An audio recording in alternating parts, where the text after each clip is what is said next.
executive session items that we needed to get through. But we are ready to go. So I'll ask everyone to please rise for the Pledge of Allegiance. I pledge allegiance to the flag of the United States of America and to the republic for which it stands, one nation, under God, indivisible, with liberty and justice for all. And Madam Clerk, could you please call the roll? Mrs. Blasbar? Here. Mrs. Hildebrand? Here. Mrs. Hoskins? Here. Mr. Bob Jones? Here. Mr. Tony Jones? Here. Mrs. Shaw? And student representative. Here. Thank you, and if you could call the calendar. Monday, April 15th through Friday, April 19th is the school spring recess. And Tuesday, April 23rd, there will be a school committee business meeting. Thank you. So, Recognition. yep, next item, our presentation is recognitions. Recognition, Dr. Ajay. So before we go to our student presentation, I would like to recognize Dr. Manseri, who is here this evening, who was promoted to assistant superintendent at our last meeting. But because she wasn't there, and there were a lot of things on the docket, her name didn't even get mentioned that night, but she did get approved. So congratulations to you, and thank you for all your Without reservation. We're going to miss you. You'll Don't have a be new coming seat in this next year. building and everything, hanging around. We'll be seeing a lot more of you. Oh, right. Yeah. And next we have a high school student who has a senior project that we've invited to give a presentation on. So, Chris, if you want to come up to the podium and... Can I just hit space move it forward? I think so. I'm Okay. not sure. All right, I'll make sure. So, my name is Chris Franz, and I'm a senior at North Kingstown High School. For my senior project, I researched esports and why it should exist in high schools, specifically in North Kingstown High School. So first off, before I get into it, what is esports? Esports, put simply, is the competition through video games. These games, as of now, are some of them are Dota 2, League of Legends, and Counter-Strike Global Offensive, among many others. And you can see up here, these are just some of the games that are played competitively. And the games that are currently featured in esports are designed to be competitive and fair, and oftentimes the developers actually have esports in mind when they create the games in the first place. So how popular are esports? Over 100 million people played League of Legends in 2017, and well over 12 million played Dota 2 each month this year. So esports tournaments, specifically with League of Legends and Dota 2, sell out stadiums regularly and usually in a very short amount of time. And I think last year, League of Legends sold out the Staples Center in California, where the Lakers and Clippers play. Basketball, they sold it out in less than an hour. And in 2016, League of Legends received more viewership than the NBA Finals, the world competition. So why should esports exist in high school? The esports promotes values such as teamwork, communication under pressure, intense focus, and it relies on a lot of skill and practice, so there are things that students can work on together to improve that. It allows for a lot of students who otherwise wouldn't be involved, oftentimes students that don't take part in sports and clubs, who can now find like-minded peers to communicate with and interact with. It increases school spirit by simply just giving another avenue for students to compete and for other students to cheer them on. And it gives further incentive for students who are otherwise struggling in school to attend classes and finish high school where they otherwise wouldn't, similar to how sports does. So potential careers in esports, you can become a professional player, which obviously is somewhat challenging. These players, when successful, and this is of course the very high end, can earn upwards of $1 million per year. And I don't know if you can easily see it, but over here it lists the top earning players in Dota 2. And the number one has earned $4.1 million in approximately 3 or 4 years. Other opportunities outside of being an actual player would include team managers, organizing events and planning events, and being talent at events, so things like broadcasting and actually putting on the event behind the scenes, among many other things. And in addition, there are many colleges around the country, and more every year, that are starting to recognize esports and actually give out scholarships for it. So there are plenty of opportunities for students who get involved in high school or pursue it later on. So how esports can actually be implemented. The requirements are fairly simple. There would need to be some kind of coach. This would preferably be a technology teacher, but any teacher or community member could work. The computers with the installed games, which the computers themselves already exist. in the school, and the games would need to be installed. But all the games that we play would be free, and they're fairly easy to run on the computers, and fairly high internet quality, which I think would be manageable, especially after school, given that most students would no longer be using it. And just this year, actually starting earlier in October, I believe, the Rhode Island Interscholastic League recognized League of Legends and had, I believe it was 13 schools competing in just the first year. So esports compared to traditional sports is actually a lot easier to implement because you don't need to pay for things such as coaches, referees, transportation, jerseys, and things of that nature because all of that is handled just through the game. Students can compete online. So, for example, if there was a competition between a school in Kingstown and Providence, you wouldn't have to actually bus the students there. It could just be done online, which would save a lot of money. And there wouldn't need to be referees or anything like that. So it's, compared to a lot of other sports, it's fairly inexpensive and easy to implement. I hope that after presentation you see the potential benefits of esports and why it would work well for a lot of students who otherwise aren't involved. Thank you. Thank you. Any questions? Interesting. Nice job, Chris. I'm a little bit of a blockchain and a cryptocurrency enthusiast, and eventually cryptocurrency is going to play a lot into how people are compensated for esports. When you're doing your research, have you found any districts that already have an esports program, or is this something brand new? There are some in Rhode Island. It was just added this year, so there aren't actually that many. I believe there were 16 teams from 13 schools, I believe. I don't remember exactly. I'm not sure about the exact districts. I couldn't find a lot of information on that. But it has already been implemented this year. This is the trial year, though, so I'm not exactly sure how it went. Nice. Again, good job. Thank you. So, I'm just kind of curious. You said there's no referees, but so how do they determine winners or disputes? Software.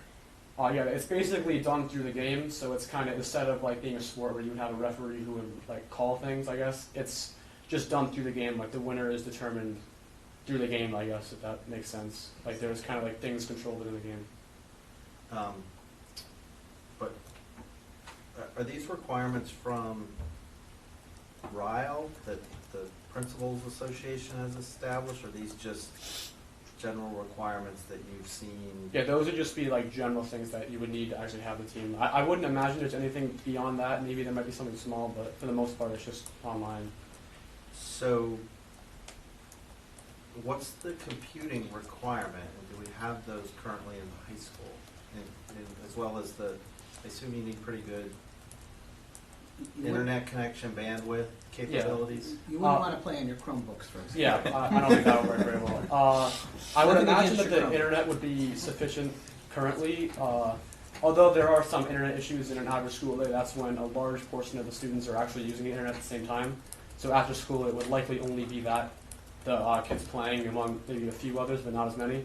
So the internet, I think, would work out, and the games again are free, and they have some requirements, but I would almost certainly imagine that those school computers could run them pretty easily.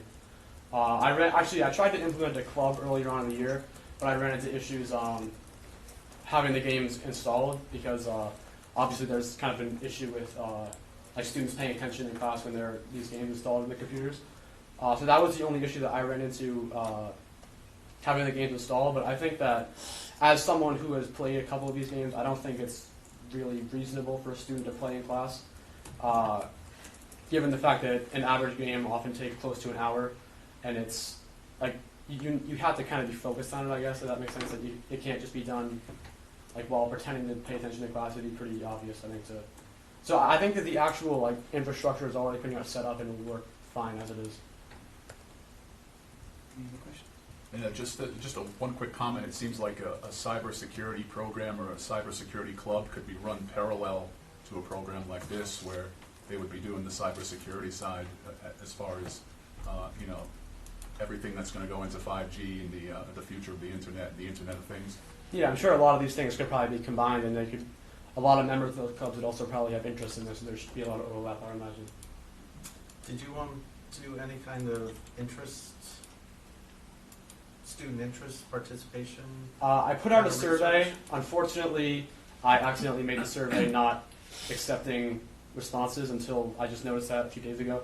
So I only got 11 responses, but The responses I got were positive. I think it was about 90% said they were very interested or potentially interested in participating in it, although obviously very small sample size because I put it out very late, unfortunately.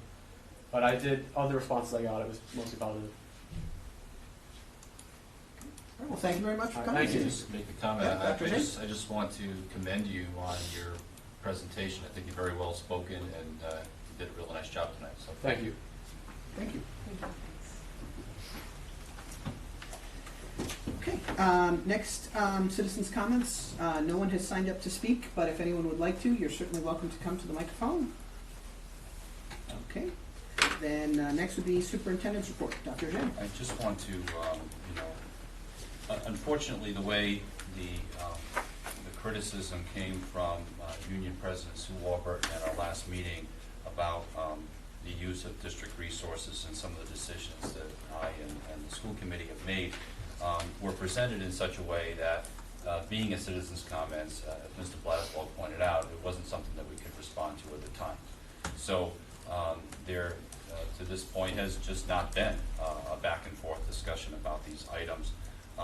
As you know, we, Mr. Jones, Mr. Blaswell, and I put together a rebuttal to the statements that were made. Ms. Warburton also submitted this to the Standard Times, and so we followed suit a week later and just tried to correct some of the inaccuracies. And two of the most glaring, there was a comment about us spending over $1.5 million a year in legal fees. That was simply a misreading of a document that we put out. I think it was our annual report that listed legal fees and other professional fees included. The actual legal fees are about less than 1/10 of that number, a little over $100,000 in the last year. She also mentioned that Davisville Academy does not have a playground. It does have a playground. This committee approved it back in August, and it was installed in September. There are a number of other issues that she mentioned, some of which are true or half true, but mostly devoid of a lot of context along with it. And so I have reached out to her. As a matter of fact, I addressed some of this at a faculty meeting where she was at Davisville Middle School recently, and we have put this in the paper to correct some of these things. So if you're so inclined, those people watching us tonight or anybody else is interested in, there is a copy of this at the Standard Times, and this will be included in tonight's agenda notes as well. So if anyone wants to read up on, our rebuttal to this and putting a little bit more context to some of the claims that were made, we're happy to do so. And we invite Ms. Warburton and the union to, engage with us and sit down, whether it's in private or in public, for a broader discussion where something may be placed on an agenda or just a meeting in the superintendent's office to, if they have these kinds of concerns, at least get the accurate information ahead of time. And then, we're, more than fine with agreeing to disagree, but at least we're doing so with accurate information that's out there.